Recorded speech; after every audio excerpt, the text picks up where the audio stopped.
Estamos de volta com o programa Na Verdade e hoje recebendo uma visita muito especial, que é o Fernando e a Vanessa.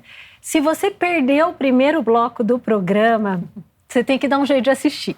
Então, você pode assistir a reprise amanhã. Se você já está assistindo a reprise, hoje já é a reprise, procura na internet, no site da Rede Século XXI, procura lá porque está imperdível. Eu até me emocionei, aqui no intervalo eu dei trabalho, ficou todo mundo enxugando minhas lágrimas aqui, porque realmente o testemunho deles, pra gente, é algo muito forte, porque mostra o quê?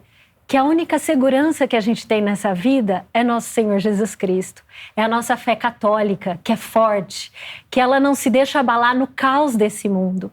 E independente do que se apresenta na nossa vida, se a gente está lá, acabado, mas a gente está aos pés da cruz de Cristo, Ele vai ser a nossa força. Ele vai nos sustentar.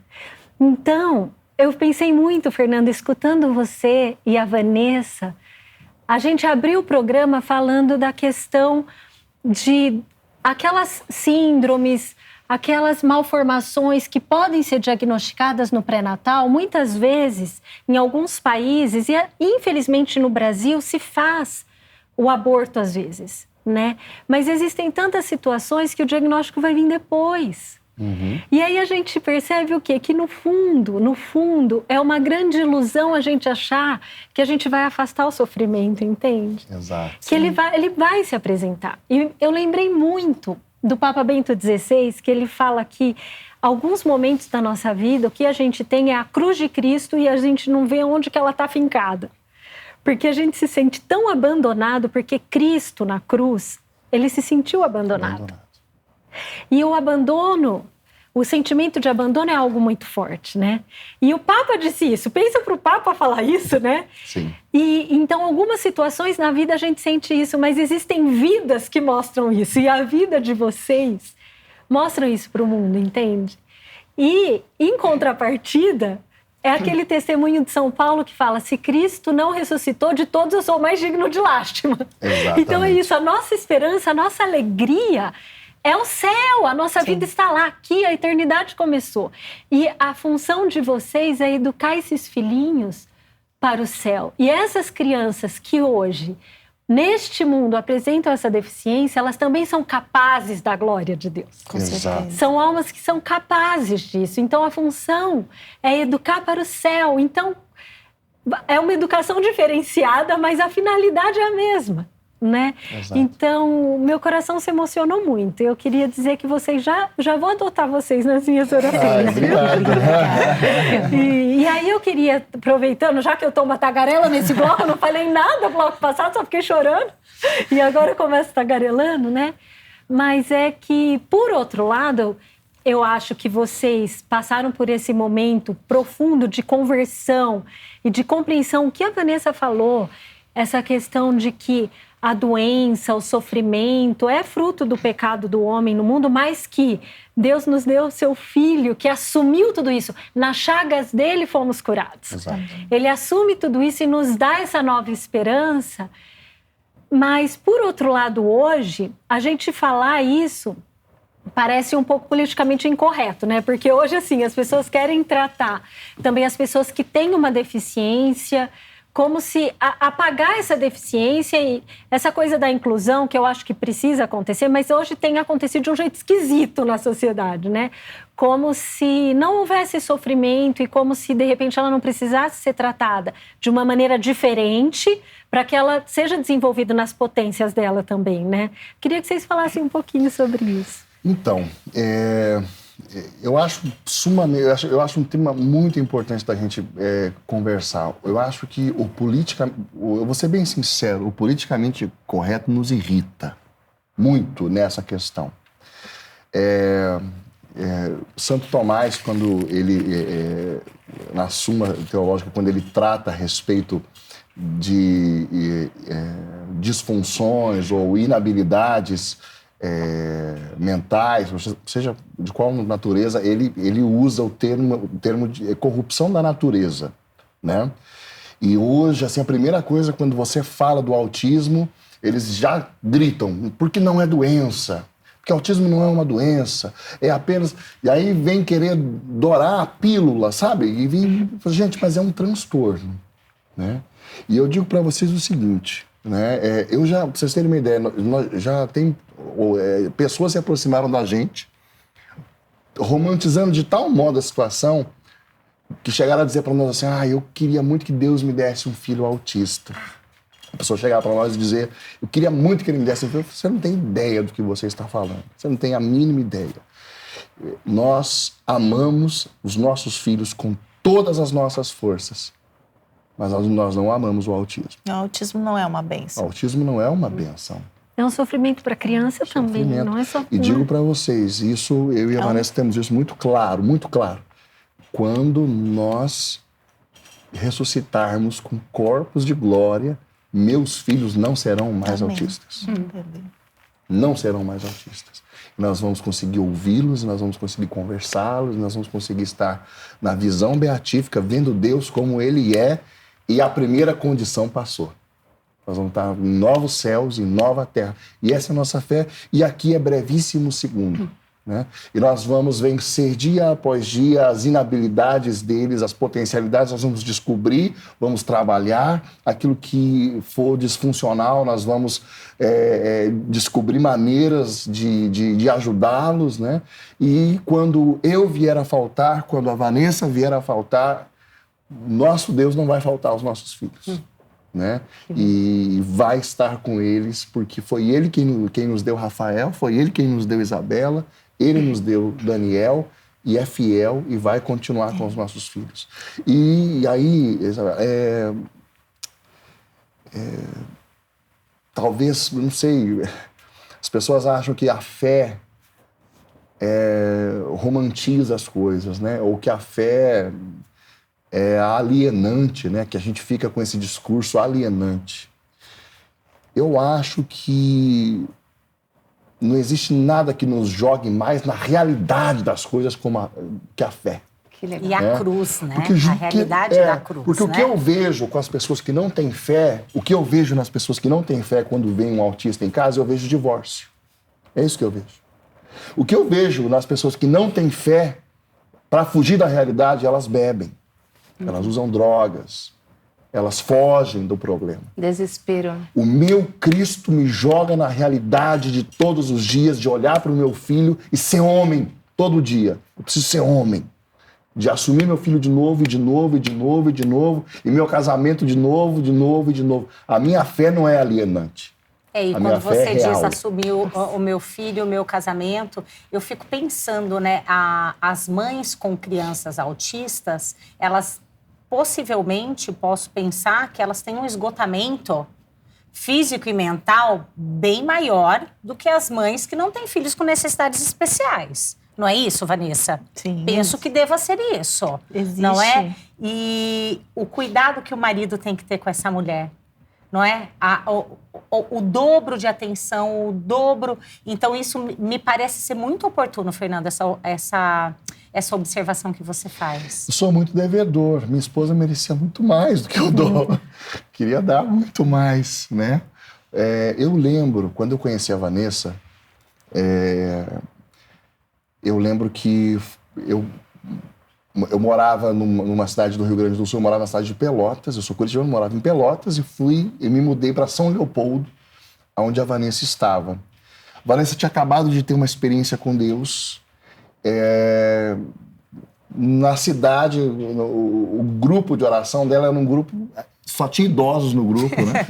E a Vanessa, esperando em Deus, de conhecer alguém para se casar, falou, Senhor, aqui não tem como, mas eu continuo esperando. E um dia eu apareci no grupo, né? E eu vou dizer para vocês assim, a Vanessa pregava no grupo de oração. Mostra suas mãos, amor. Assim, ó. Aqui. Ela, para poder segurar, fecha aqui nela para o pessoal ver. Aqui, ó. Para ela poder segurar o microfone, ela usa as duas mãos. E eu lembro da Vanessa segurando o microfone com as duas mãos e dizendo para nós que Deus é amor. Deus é amor. Deus é amor. Né? E para mim, esse testemunho já era apaixonante. E ao mesmo tempo, Eu me apaixonei por ela porque eu olhei e falei assim, que mulher linda, linda. E eu lembro que quando eu convidei ela para sair, eu tava com pneumonia. E era o 3º dia, quando deu aquela melhoradinha, eu todo com touca, com tudo, chamei ela. Nós fomos pro shopping de São Leopoldo e eu vi ela subindo a escada rolante. É a imagem que eu tenho até hoje, a imagem que veio no dia do nosso casamento, né? Ela subindo da escada rolante, eu falei assim, meu Deus, essa mulher é maravilhosa, né? E aí nós ficamos amigos e começamos a participar do grupo de oração juntos e em Pentecostes, 2012, foi que a gente começou a namorar. Sim.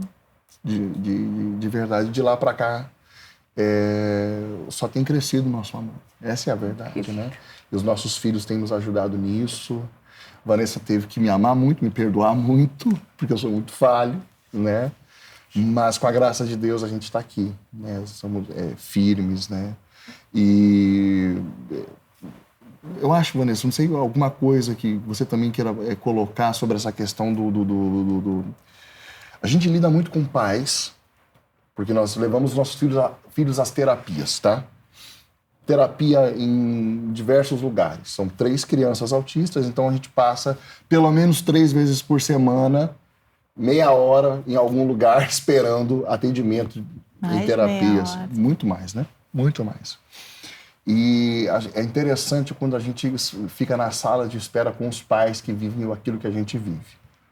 A maioria tem muita mãe solteira, porque o camarada já foi embora, né? Porque nós estamos em crise de masculinidade na sociedade. Essa é a grande... Acho que a maior patologia que nós temos hoje na sociedade é que a figura do homem, ela está apagada, perdido, né?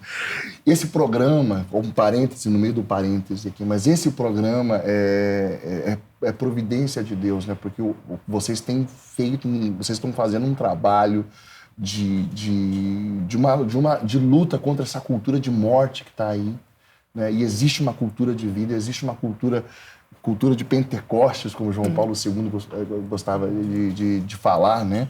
É tão importante, né, isso.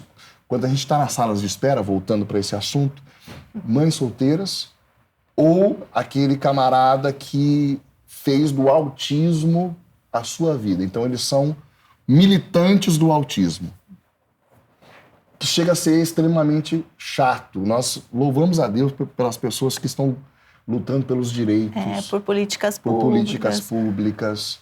Mas... Porque a gente vê que o pobre sofre muito com o filho autista, né? Aquele que precisa do SUS para fazer as terapias. Porque a gente foi vendo que tudo é muito caro, né? Se você tem o plano, você tem alguma coisa, mas se você não tem o plano, você tem muito pouco. Exato. Mas é justamente essa questão. Faz do autismo a razão da existência, da vida. O filho autista vira tudo. E o outro que não é autista, muitas vezes. Né? E aí o autismo vira a grande bandeira, só fala disso, só pensa nisso e acaba colocando... Né, sabe, são essas coisas que a sociedade preconiza hoje que, de fato, mas nos por essa incomoda. falta do sentido, de fato, né? Daquilo que, de fato, move o coração das pessoas, né? Eu preciso de um sentido. Exatamente. Para mim é muito claro, para nós todas aqui, né? O que move o coração de vocês... é a verdade. É a pessoa de nosso Senhor Jesus Cristo. Exato. E aí é bonito de se ver como que a pirâmide das prioridades, tudo se encaixa nela quando nós temos o centro. Exato. Quando nós, como católicos, colocamos Cristo no centro da nossa vida em todas as áreas da nossa vida. No matrimônio, nos filhos, nas dificuldades, no trabalho, nas nossas escolhas. Quando nós não fazemos isso, e esse é um grande apelo que o nosso programa também busca fazer, sejamos católicos. Exato. Não católicos de IBGE, católicos, né? Católicos apostólicos romanos. E o que vocês vêm trazer, na verdade, é esse grande testemunho na vida de vocês, sem romance. Que horas você acorda e que horas você dorme, Vanessa? Acordo 6 da manhã e vou dormir meia-noite, 1. E não deve ter uma noite inteira de sono, muitas vezes. Não, porque eu tenho um bebê de 9 meses e ele acorda. Muito. Então, existe o sacrifício de todo dia, né? Existe. De todo dia. Se você olhar pela razão a minha vida, se eu olhasse a minha vida sem Jesus, era para pegar um revólver e ser, né? Mas é o que porque isso é inaceitável, esse tipo de sofrimento. Mas Cristo torna tudo faz sentido. Tudo faz sentido quando eu tenho Jesus na minha vida, né? Aonde está o meu foco? Aonde está o centro das coisas? Exato. Para que eu vivo, né? Que tudo isto aqui não é nada para mim. E né? qual é o teu papel? Qual é o papel do pai e da mãe na vida dessas almas? Sim, né? o mais importante é saber que a gente está administrando almas, né? Que a gente está para o céu, ajudando a Deus na criação e que o nosso papel é povoar o céu, né? Que nós precisamos, mesmo nas suas deficiências, apresentar Deus a eles na nossa vida, né? Para que eles... Porque eu tinha muito isso, né? Meu Deus, como que o Rafael vai te conhecer? Como que ele... Meu filho... E eu chorei uma noite pensando nisso, né? Eu chorei, eu disse, tudo que eu mais quero... Claro que meu filho... Mas o principal, que ele conheça Deus. Eu rezei naquela noite, eu dormi chorando, porque minha oração foi: o que mais importa para mim é que o Rafael, dentro das suas limitações, mas que ele consiga te perceber, né? Meu Deus, ele tem que te conhecer, né? Exato. E aí eu fui ficando... Aí, no mesmo dia, o Fernando tinha me mandado uma reportagem de um padre autista. Não era um padre. Era um padre? Padre. Era um padre autista. E aí eu tinha recebido outra, que era um missionário autista. E eu falei, tudo é possível. Resposta. Tudo é possível. E aí, aquela noite, eu fiz a oração e dormi chorando, porque eu falei, não, o Rafael pode te conhecer, sim. E eu quero que ele te conheça, ele tenha esse conhecimento de Deus. E aí você vai falando isso para eles, mesmo que não tenha uma comunicação clara, você vai contando que Deus criou o universo, você faz uma catequese com eles em casa, como que é? Exato, Isabela, a gente quer que eles nos vejam buscando Deus, eles nos vejam rezando. Eu vejo isso muito na Maria Fernanda. Às vezes ela sai falando coisas de Deus, eu não lembro de ter te falado isso, né? Mas ela escutou. Ela escutou e ela acompanha. Esses tempos atrás eu passei pela sala e encontrei a Maria Fernanda chorando, né? E aí eu vi que ela estava assistindo desenhos bíblicos, mas ela estava nos prantos, assim, né? Eu falei, filha, mas o que aconteceu? Você bateu o pé? O que aconteceu?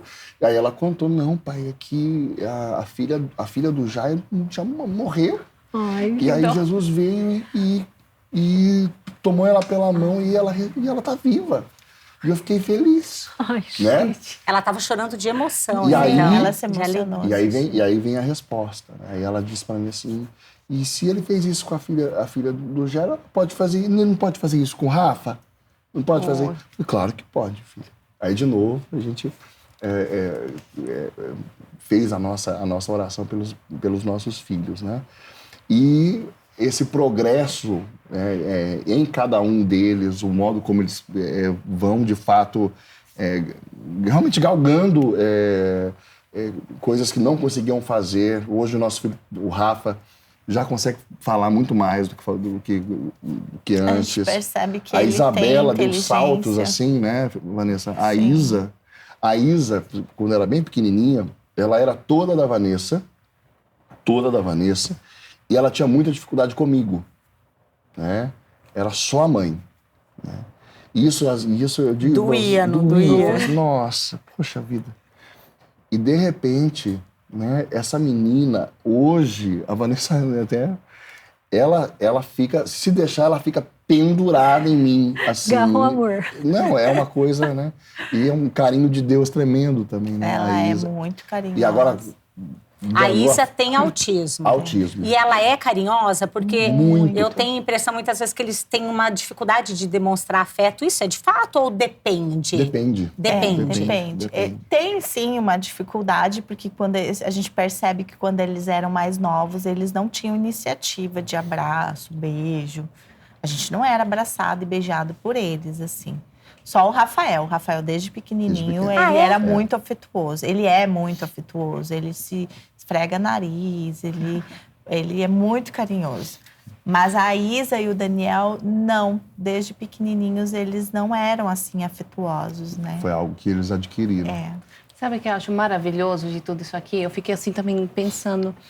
Esse testemunho de vocês da fé, que é fazer a vontade de Deus, não que Deus vai fazer a nossa vontade. Aquilo que você falou para sua filha, eu achei tão sábio. Filha, ele pode fazer, sim, lógico que ele pode, mas de repente ele não vai fazer. Porque tem todo um caminho que a gente tem que aprender, né? Exato. Tem um mistério que a gente não entende, e é isso que é ter fé. A fé não vai romantizar, né, os problemas. Você sabe que quando a gente fala de cura, isso eu e a Vanessa conversamos muito sobre isso, né? Eu falei assim, a grande cura foi aquela que Cristo realizou na cruz.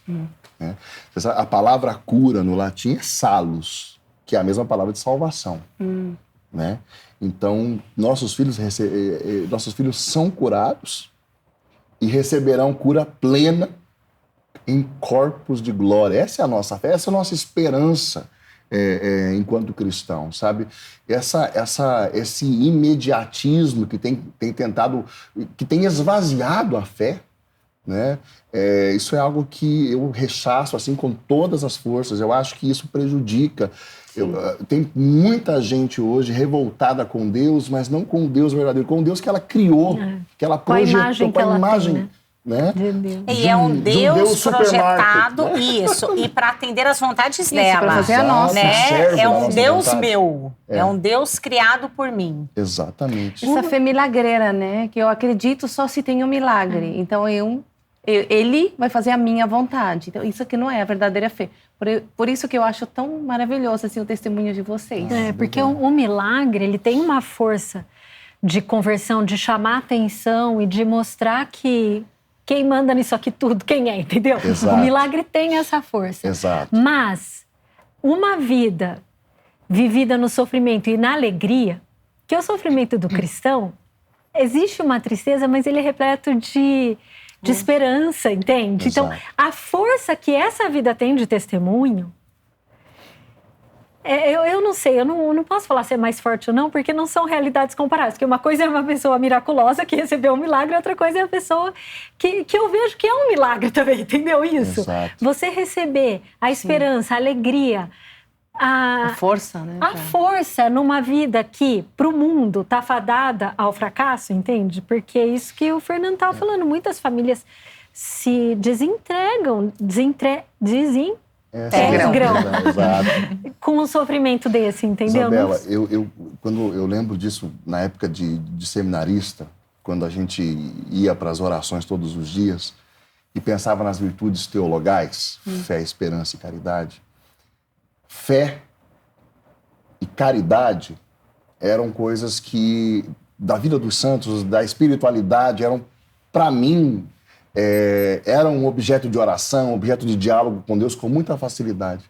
Mas a esperança, eu já meio que misturava com fé, eu não via muito concreto, muito sentido. Você sabe quando que a esperança começou a falar comigo e brilhar para mim? Quando o sofrimento começou a tocar a minha porta de uma maneira concreta, né? E, de fato, se tornou a âncora da minha vida, a bússola da minha vida, a esperança cristã. E Bento XVI, né, a última encíclica dele foi, lógico, teve a que ele escreveu com o Papa Francisco, mais anterior, a esperança da salvação, Esper Salve. E, de fato, a esperança da salvação em Cristo é o que nos fortalece dia a dia, é aquilo que dá o sentido, né, de nós olharmos para os nossos filhos e dizermos assim, olha, não há nada que possa acontecer nesse mundo que possa me separar da esperança que me foi dada em Cristo. Não há doença, não há dificuldade que possa me roubar o tesouro que já me foi dado em Cristo. A minha esperança não está nesse mundo, a minha esperança está em Cristo, né? E eu e a Vanessa assistimos juntos esse filme maravilhoso que saiu, que fizeram sobre a vida de Paulo, né? Que é contado por Lucas, né? Lindo, o Jim Caviezel fazendo... Exato, o Jim Caviezel faz Lucas, né? E tem um momento precioso do filme no qual ele está eles estão se preparando para subir para a arena e eles vão ser devorados pelas feras. E aí Lucas, e no meio deles eram crianças, jovens, por isso eu e a Vanessa ficamos olhando aquilo, né? E aí Lucas olha para eles e diz assim, olha, o sofrimento de vocês, os dentes das feras, isso vão durar segundos. Mas, de repente, o céu vai se abrir. E Cristo vai estar sentado na direita do Pai, esperando vocês. Não tenham medo, né?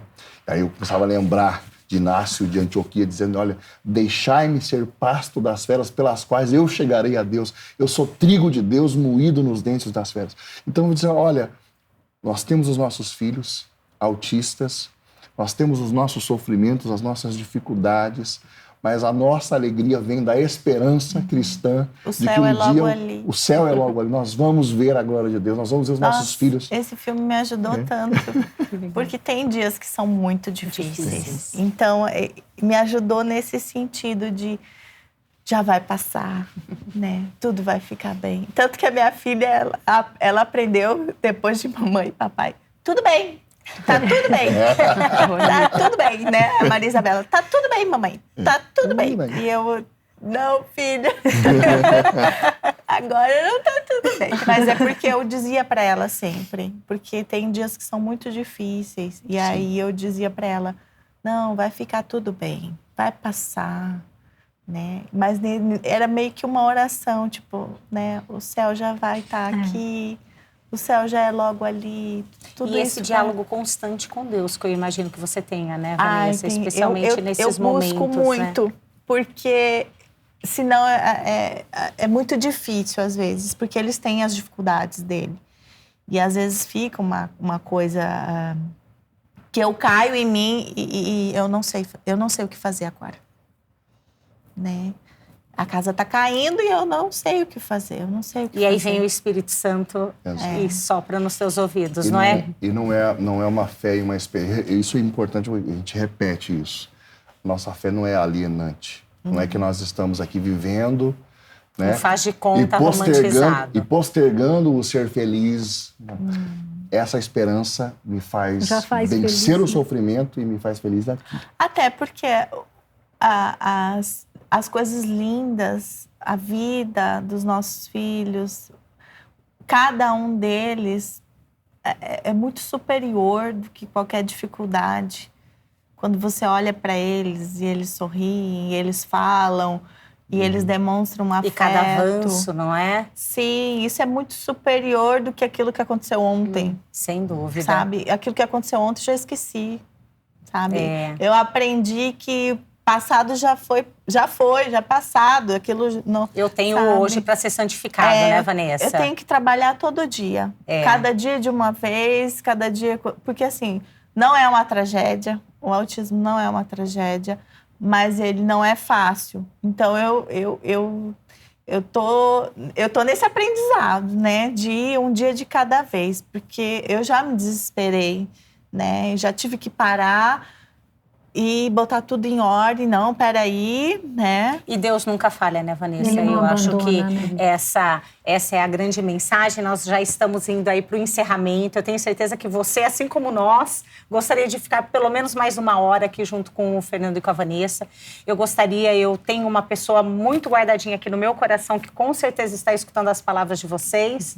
E eu gostaria que vocês deixassem uma mensagem para pais e mães que estão vivendo situação semelhante, com 1, 2 ou 3 filhos, ou o primeiro filho diagnosticado com autismo. O que vocês rapidamente poderiam deixar de mensagem para eles? Posso acrescentar, desculpa, só aquilo que você falou? De repente, há pais ou mães que acabaram de receber esse diagnóstico ainda grávida, que com certeza a primeira coisa que vão oferecer, não autismo, de repente, que aborte. O que vocês poderiam deixar de mensagem para quem já nasceu a criança e descobriu, ou para quem está grávida ainda e com qualquer tipo de diagnóstico, né, inclusive?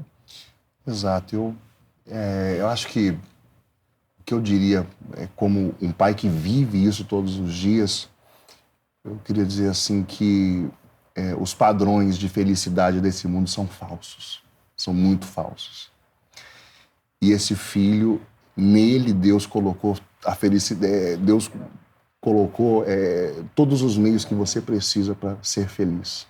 De fato, vivendo a sua vocação de pai dessa criança que Deus colocou aí, chorando quando tem que chorar, sofrendo quando tem que sofrer, mas vivendo as alegrias que essa criança traz, porque são tantas as alegrias que eles trazem, você vai encontrar felicidade plena. Lute, não se acovarde, não queira os padrões de felicidade desse mundo, porque eles são vãos. Isso é vão. E fica esse recado, então, para você. Lute, não se acovarde, porque nós temos a graça. Nós temos nosso Senhor Jesus Cristo. Muito obrigado, meninas, por mais esse programa. Fernando e Vanessa, muitíssimo obrigado. Vocês trouxeram muita luz, com certeza, para muitas famílias que estão nos assistindo. E espero que possam voltar outras vezes aí para nós podermos conversar um pouquinho mais sobre os filhos, sobre família e sobre a importância de receber todas as vidas que Deus nos mandarem. Fiquem com Deus e até o próximo programa.